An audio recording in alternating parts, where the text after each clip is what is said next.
I was thinking of closing the door, but then kind of thought, well, there's nobody else in the house. So, well, we got three cats, but they don't do anything, right? So why close it? Yeah, I was thinking as well. One thing that's always amazed me before the days of AI, that is, I think AI changed a lot of things, right? Artificial intelligence was how people actually came up with just the right quote on anywhere from 28 to 31 days in the month. It's always amazed me that people could actually go out and find these quotes, and sometimes from really obscure places. The days of AI, it's much easier, but prior to that, it was a feat. Just as I don't often mention it, but think about all the work that people put in getting an average of 30 readings, for a whole month. It's a big deal. It must take quite a bit of effort. So yeah. So although sometimes I think, well, they could have put stories in here, they could have done that. Realistically, there's a lot of effort going into this. It's a lot more effort going into it than me coming here every day and reading it, correct? Yeah, they both take effort, but the coming up with what to say and the quotes and everything, I think it's a big deal, and they deserve all the credit they get for it. The first quote is from Eli Wiesel. The title of the whole thing is Let Love Lead Your Service. Let love lead your service. And Eli said, the opposite of love is not hate, but indifference. I've heard that from several quarters as well.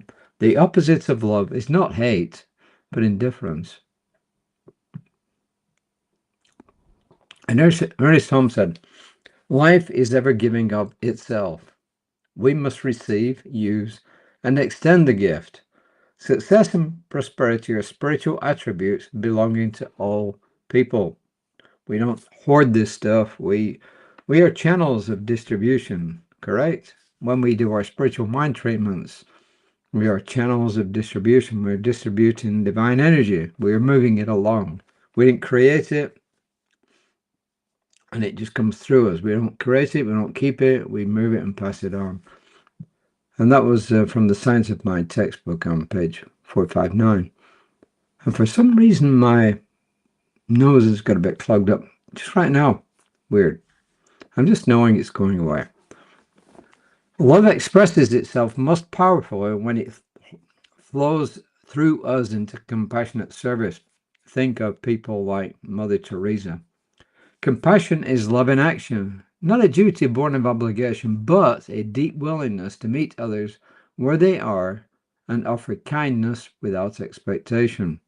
Yep, think of the Dalai Lama when he was asked what his religion is, he said, my religion is compassion. Going back to Reverend Soni, every day life invites us to serve in ways large and small through a generous word, a listening ear, a helping hand, or simply a presence that communicates. Quote, I see you and you matter, unquote. When we serve from a heart of love, rather than obligation or judgment, our actions become offerings of spirit that dissolve barriers and invite healing. In the past, I've noticed when I was able to start noticing not just my actions, but the reasons behind my actions, I realized a lot of the time I was operating out of obligation, especially when I was in a more organized religion. A lot of it was obligation. But as you do your spiritual work, it moves from obligation and certainly not judgment. And then our actions become offerings of spirit that dissolve barriers and invite healing. And Reverend Soni says, today, open your awareness to opportunities to serve. Notice the moments that arise. A co-worker who needs encouragement, a stranger who needs patience, a loved one who needs your attention. Rather than ego, opinion, or self-interest, let compassion guide your actions. Service rooted in love just doesn't keep score.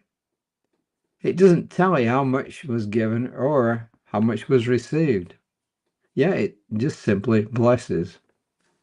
As you serve, notice how your heart expands and your sense of connection deepens. You're not separate from the one you serve.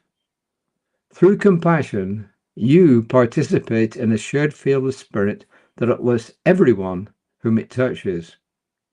When you choose love in your actions, yes, you engage in conscious healing, forgiving connections, forging connections, forgiving others, and forging connections that strengthen heart and mind while becoming an instrument of meaningful expression in this world. Let love lead your service today. Sometimes I take liberties and I change the wording a bit to be more me, so hopefully that is okay. Well, for most of you, you won't know, right? Because most people don't read it. So there we are. She gives us an affirmation. I serve with love and compassion. I serve with love and compassion. And my actions honor the divine in all beings. In other words, namaste to you. I recognize the God in you. You recognize the God in me. But she's saying take it further. All beings. My actions honor the divine in all beings. Why? Because if the divine is all there is, then every single thing is an expression of the divine. Some of it's born naturally, and some, like the mouse, etc., are created things through humans, but it's still the divine expressing itself. So there we are. I think sometimes life calls us to just take time out for a few minutes each day and just relax. I do my breathing exercises, do my quiet time. And I think what that does is it just gives me a strong foundation for the rest of the day. I try to do that the first thing when I get up in the morning. Is it always the first thing? No, but is it almost always? Yes. There's the odd day when I got to get really early and do something and I come back and do it later. But by and large, I start the day with breathing, concentrated breathing, and then with some meditation, a bit of quiet time. So there we are. So take another deep breath. Let it go very slowly.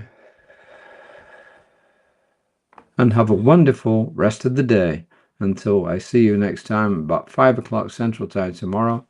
And if you tune into my colleague Reverend Lisa, remember 9:15 every morning. So until next time, namaste.